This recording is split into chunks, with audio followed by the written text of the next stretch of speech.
मीशो पे सेल करना चाहते हैं लेकिन आप डरते हैं कि कहीं फ्रॉड ना हो जाए, मुझे पैसे मिलेंगे या नहीं, मेरा प्रोडक्ट तो नहीं खराब हो जाएगा, रिटर्न में बहुत कंप्लेंट्स आती हैं, मुझे करना चाहिए या नहीं। तो देखिए, इसका सीधा सीधा आंसर है कि करना चाहिए, बिल्कुल करना चाहिए। कुछ ट्रिक्स बताऊंगी जो आपको कोई नहीं बताएगा। अगर आपने ये ट्रिक्स जान ली तो आप बिजनेस में धोखा नहीं खाएंगे। तो हम आगे बढ़े इससे पहले मेरे चैनल को जल्दी से सब्सक्राइब कर लीजिए, क्योंकि इस पे मिलेंगे आपको ऐसे ऐसे टिप्स जो आपके बिजनेस को नेक्स्ट लेवल तक पहुंचा देंगे। और साथ में बेल आइकन भी दबा लीजिए ताकि आपको सारी लेटेस्ट वीडियो की जानकारी तुरंत मिलती रहे। तो चलिए शुरू करते हैं, लेट्स गेट स्टार्टेड। तो जब भी आपको मीशो के ऊपर कोई प्रोडक्ट सेल करना है, ये उनके लिए है जो बिल्कुल न्यू बिजनेस स्टार्ट कर रहे हैं या प्रोडक्ट सर्च कर रहे हैं। तो ऐसा प्रोडक्ट ढूंढिए जिसका प्राइस आपको मिनिमल हो, यानी कि कोई ऐसी चीज़ जिसको आप 50 से 60 रुपए में होलसेल में खरीद सकें। ठीक है, वो कुछ भी हो सकती है, स्टेशनरी, ज्वेलरी, हैंकरचीफ्स, हैंडलूम्स या कुछ भी छोटी मोटी चीज़ को आप मीशो पे सेल करने के लिए कंसीडर करें, जिसको आप अराउंड 100 या 150 रुपए में या 120 से 150 रुपए के बीच बीच में बेच सकें।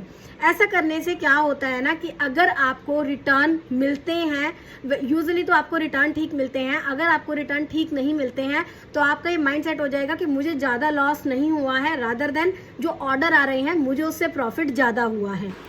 तो सबसे पहले आपने प्रोडक्ट अपलोड करना है, उसके अंदर आप सारी डिटेल भरें, प्रोडक्ट का नाम, पिक्चर, कलर वगैरह सारी की सारी डिटेल आपको 1 बाय 1 करके भरनी है।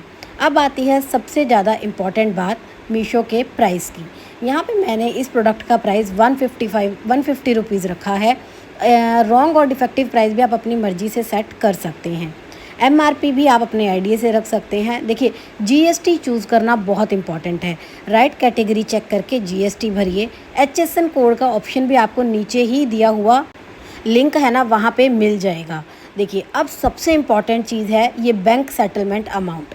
यहाँ पे दिखा रहा है 148 रुपीज़, तो आपके अकाउंट में आपको 148 रुपये मिलेंगे। और यहाँ पे ये जो आप 210 रुपीज़ देख रहे हैं, इसमें शिपिंग जो है वो कस्टमर से ली जाएगी। कई केसेस में ये वेंडर से ली जाती है, कई केसेस में ये कस्टमर से भी ली जाती है। तो ये जो 60 रुपीज़ शिपिंग के चार्जेस हैं, ये आपको नहीं भरने हैं, ये कस्टमर को भरने हैं।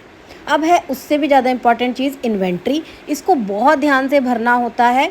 तो देखिए फ्रेंड्स, अब लर्निंग ये है कि हमेशा ऐसा प्रोडक्ट पिक करें जो कम प्राइस का हो लेकिन उसकी क्वालिटी एकदम परफेक्ट हो। अगर आप किसी वेंडर से होलसेल में डील करते हैं तो आपको इतने प्राइस पे अच्छा प्रोडक्ट आराम से मिल जाता है। आपका टारगेट एक अच्छा प्रोडक्ट होना चाहिए कम प्राइस में, उसको आप ठीक ठाक अमाउंट पे मीशो में बेच सकते हैं।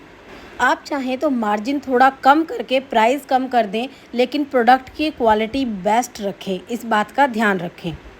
तो अगर इस तरीके से आप मीशो के ऊपर प्रोडक्ट डाल के सेल करेंगे, आई गारंटी कि आपका बिजनेस दिनों दिनों में चल पड़ेगा और आपको खूब सारे ऑर्डर आएंगे। और ऐसी सीक्रेट ट्रिक्स ना आपको सिर्फ मेरे चैनल पे मिलेंगी, तो जल्दी से सब्सक्राइब कर लो।